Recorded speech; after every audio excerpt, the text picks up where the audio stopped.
It's nothing short of a political war of attrition out there in Tshwane. Let me take you to ENCA's Michael Appel, who is at the Tshwane chambers and watching the story for us this afternoon. So, Michael, the proceedings had to be brought to a standstill, and one of the key points of disagreement being the question of whether or not Katlego Mathebe, the Speaker, can preside over this sitting today. Where do we stand this afternoon? Yeah, good afternoon to us. It's been a stop-start day. We got underway at 10 o'clock, but then things descended into chaos. There have been various points of order coming from the ANC and EFF benches, and principally it's the removal of the Speaker that they are seeking. And as you mentioned, Cooperative Governance Department, the ANC wants COGTA brought in to preside over the rest of the special sitting. The petitioners, the ANC and the EFF, 89 ANC members and 25 EFF members, that's about 114 by my count, they petitioned the Speaker to have this special sitting. It is happening this morning, it is sitting, but nothing much has happened. There's been constant halts to proceedings, either from the EFF members and the ANC caucus calling for caucus meetings. Earlier there was an hour break, now there's a 2-hour break. So to try and make some sense of the chaos, I've asked the Democratic Alliance's Gauteng leader, John Moody, to join me.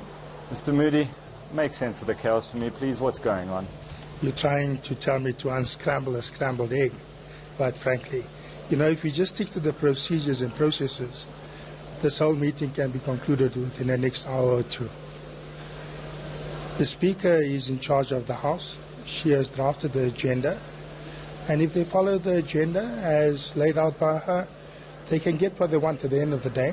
Just follow the rules. As far as I'm concerned, this is just obfuscation. It's about trying to drag things out. It's trying to get a third or a second council to collapse so that it then forces COGTA's hand to be able to move in and do the necessary. As I understand it, the ANC and EFF, as the petitioners of this, want the Speaker's motion of no confidence first, which means if that is there and they have an input on that agenda, she is conflicted, therefore somebody else needs to preside. So is this purely a butting of heads over the agenda? You know, when you look at what her job is, a normal council procedure and practice, she drafts the agenda. And there's absolutely nothing wrong with her setting the agenda in such a way that she controls the agenda until such time when it comes to where the motion of no confidence is against her. That is normal standard international practice, and they're fully aware of it. That is why you have the 1-hour break, and now you have a 2-hour caucus. This is about just dragging this thing out with the hope that somehow this council meeting will collapse. They must, if they believe they have the numbers, it is as easy as going by the agenda and get this matter over and done with. You know, that's where we stand. At the end of the day, just follow the rules, and if we abide by the rules and there's outcomes, we accept the outcome.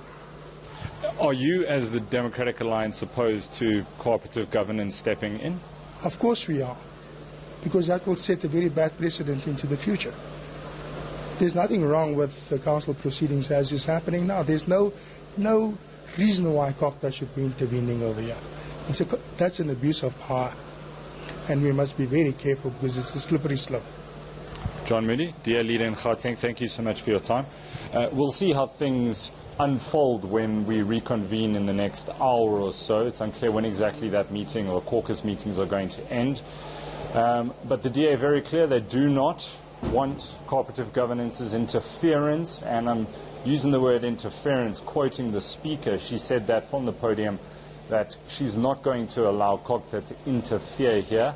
And as Mr. Moody says there, if they go according to the agenda as she has set it, they will get what they want, but it'll be at the behest of the Speaker as she works herself through that agenda. Yeah, it's pretty complicated, isn't it, Michael? I mean, as you are talking about the role of the Speaker, I'm remembering that at the previous meeting late last year, the cry was that she recused herself too early and thereby collapsed the meeting. Today the cry is that she shouldn't actually be presiding over this meeting. We have a stalemate, really.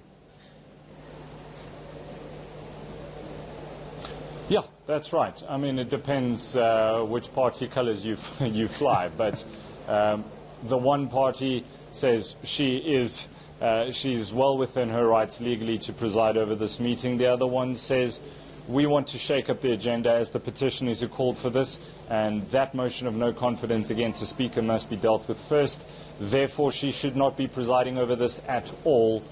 So let's see what happens when we come back. It's going to be a long day for you, my friend. Michael Appel joining us there from the Tshwane chambers.